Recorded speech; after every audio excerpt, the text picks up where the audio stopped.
So, sadly, what would become the final adventure for Carl Kolchak was called the Sentry. And this is a monster story in that I guess the insinuation is this is an offshoot of the dinosaurs or what have you, but it's this lizard man. And what happens is this company is drilling deep into the earth for the purposes of developing a large complex for storage facilities of all sorts. And as they're going, they come upon some strange artifact. It turns out it's these eggs in this, well, it looked like a rock, but I guess it was some sort of covering for it or what have you. But anyway, so some scientists think, oh, that looks interesting, and take it upstairs to examine it and all that. Well, this sets off the lizard, who starts committing a series of murders, and of course this catches the interest of Kolchak, and he starts snooping around. Meanwhile, he meets yet another police captain, but this time it's a beautiful woman who happened to be played by Darren McGavin's wife. So all the other reporters are just drooling over her and everything, all this sort of stuff. And she's trying to be sweet and cute to Carl, but of course he's determined to get the story. He tricks her into giving up some information, so he sneaks into this facility of doing his usual thing, snooping about, passing himself off as a potential investor into the project and whatnot, and getting it into all kind of shenanigans. And well, he encounters the lizard, manages to escape, gets arrested, then turns to some shady characters, pays them off to smuggle him into the facility again, which he does, and then ultimately encounters the lizard and figures out how to survive the lizard's attack. Basically notices that the lizard really doesn't like light. Well, it's a subterranean creature, and as it's approaching Carl, it starts breaking all the lights in the tunnel that he's in there. Carl has a torch to try to fight it back, but ultimately his only real saving grace was that he was able to steal back the eggs, and he left them there. Eventually the lizard does find them, and that's all it wanted, and then it walks away. So there you go. He figured out how to satisfy that, but ultimately it leaves it a bit open because they're going to keep drilling in there and whatnot. But I guess so long as it has its eggs and has the sentry, it's to watch over it and be the guard of those people. Once the eggs hatch, there'll be more lizard people, I guess. And so this is the sort of thing they didn't do this for the most part in the series, where one something that happened before would follow up into another, except with the vampire story, where that one did continue over or bleed over into another show, somewhat loosely, but not like they do it today and that sort of thing. But something of this nature is something provided you come up with a cool idea, could have revisited had the show continued. But sadly, it didn't. There was all kinds of problems on the set. Darren McGavin had disagreements with people producing the show and this sort of thing. Seems he was having to do double duty of production himself, but wasn't paid producer pay and that kind of thing, and ultimately asked to be let out of his contract. And since they were deciding to just go ahead and cancel it, supposed to do 26 episodes, but at 20 they called it quits. It wasn't doing well ratings wise. It was up against a lot of other shows, of course, and despite the fact that the reason it went to series anyway was because of the popularity of the TV movies. But it didn't catch on. However, this is another one of these scenarios where the changing means by which they tracked ratings, had it been in the later version, it probably would have survived, provided they could, charm McGavin to stay on the show, because it seems he was upset.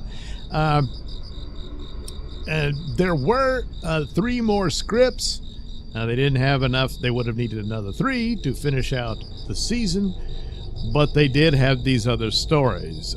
There was to be Eve of Terror by Stephen Lord. Basically, it was supposed to be this researcher gets exposed to sonic stimulation in her laboratory. She becomes deranged and gains superhuman strength. In a basic Jekyll and Hyde type story, she begins to murder people who do not conform to her ideas of feminism. That's too bad. That sounds like that would have been a cool episode, and it's a bit different. It's sort of this maybe mad scientist type approach to it, instead of just, all the episodes are Monster of the Week, but they varied in what types of monsters they were. The next was The Get of Belial.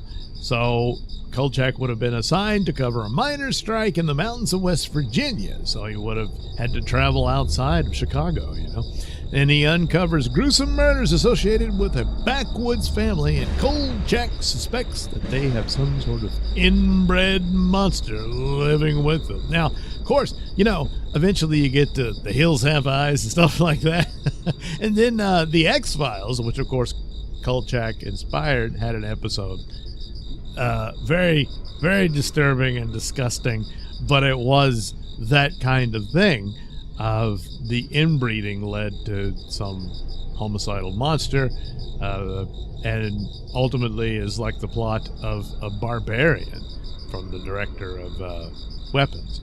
So this too, it's too bad they didn't get to it, because here's look, we gotta come up with new ideas about how something, where the monster comes from, what is it, and all that sort of thing.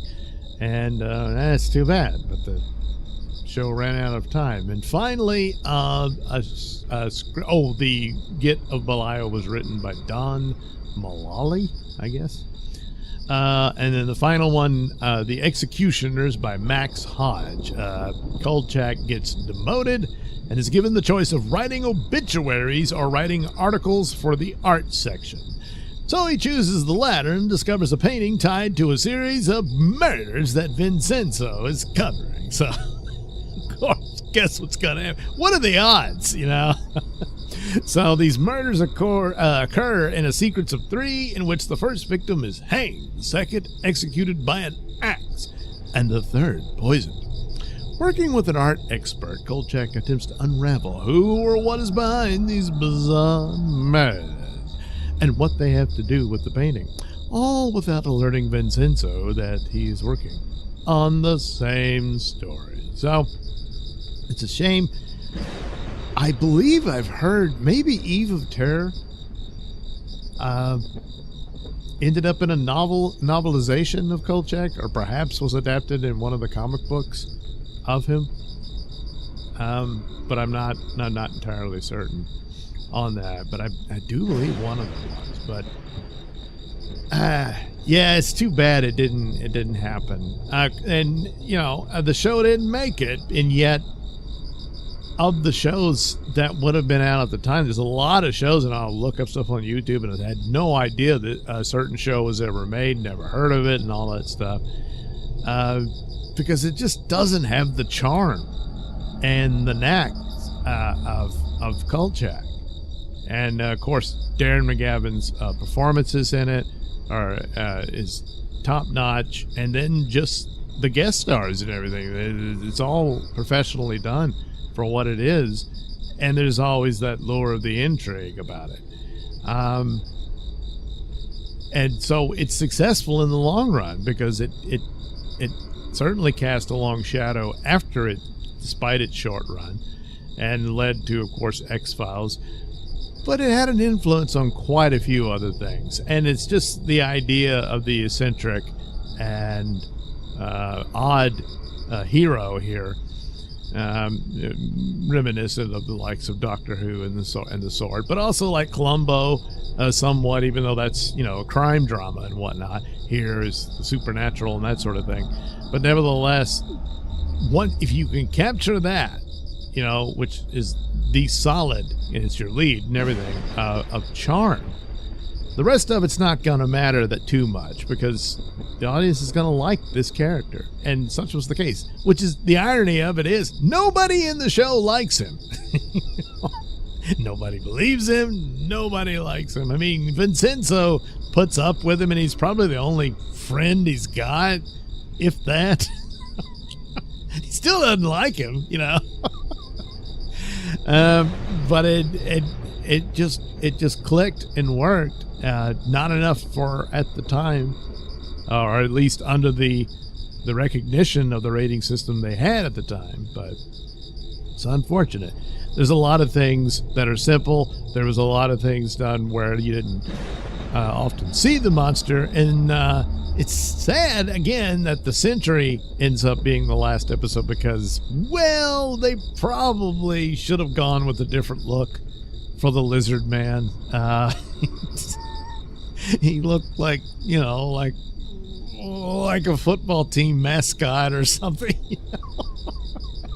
And they kept the lights dark, you know, but still it's like, oh, this is too silly. Could have just probably tried, not, at least for the head that they used for the creature, maybe, you might want to shrink that down. Go for the slee stacks or something like that, which would have been a better improvement, you know. But other than that, you know, a lot of it, they came up with creative ways to get around things like that. And yeah, I always have a lot of respect for certain solutions that one seeks when they really can't show you the spectacular or fantastic elements of the story. So they got to be creative and figure out how to get that across.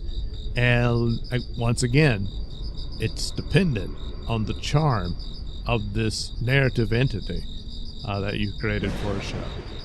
And for the most part, they did it, because sure, it got canceled, but again, the influence and the lifespan of this thing surviving beyond its initial run is it's quite the achievement. So, of course, Darren McGavin went on to play a character for the X-Files and stuff like that as a nod to that show. And they tried to do a reboot.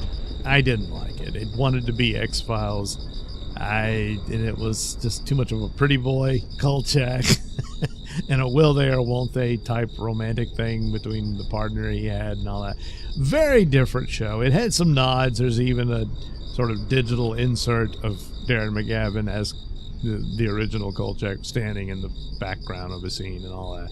Yeah, okay, but it had nothing of that charm and that click that worked so well for the original show. Meanwhile, as I said, there were comic book adaptations of it much later, I believe, and there's some novelizations, I believe. I think so. But first and foremost, apparently an issue of Tomb of Dracula. This is the cover. 43 already, you know, so Tomb of Dracula was quite a popular Marvel tale, and I do believe this is it was in Tomb of Dracula that Blade was introduced as a Marvel character and all that. So anyway, well, they did an issue that was a tribute to Kolchak the Night Stalker, with Marv Wolfman writing and Gene Colan and Tom Tarver the artists. And of course, the great work of Gene Colan. Yeah. So there you go. There's this character, Paul Butterworth, the Night Staker. So will he stake Dracula? But anyway, very similar sort of look. I mean, his jacket's green, with the hat similar. He's got, darker hair, all that. But there he is typing away at an office that looks very similar to what you saw in the show. And here you're introduced to him, and it's the same thing. He does the narration. He looks more like Charles Bronson than Darren McGavin in the illustration here. But he's talking about, there's a series of murders. What is it? And he's saying, sounds like a vampire. Carl, that's stupid. Paul in here. So, of course, he's absolutely right. So this is just an example of him getting on the story. And, of course, Dracula is indeed the culprit through the story. And he has to go to battle with him. And what do you know? He figures out and survives. He doesn't win. This is his boss. Instead of Vincenzo, his name is Lomenzo. But there you go. No one believes him, and it's the same situation. So a cool tribute to Kolchak at a time when the show was still a fresh thing. But this would have been your first sort of depiction, at least in comic book form, for Kolchak. So there you go. A cool little sidestep to this whole thing for it. But sadly, that's how Night Stalker ended, with a lizard man in a tunnel. But again, boy, did it cast a long shadow and have quite the influence for a long time, and even on little kids like me who still fondly remember the adventures of Kolchak, the Night Stalker.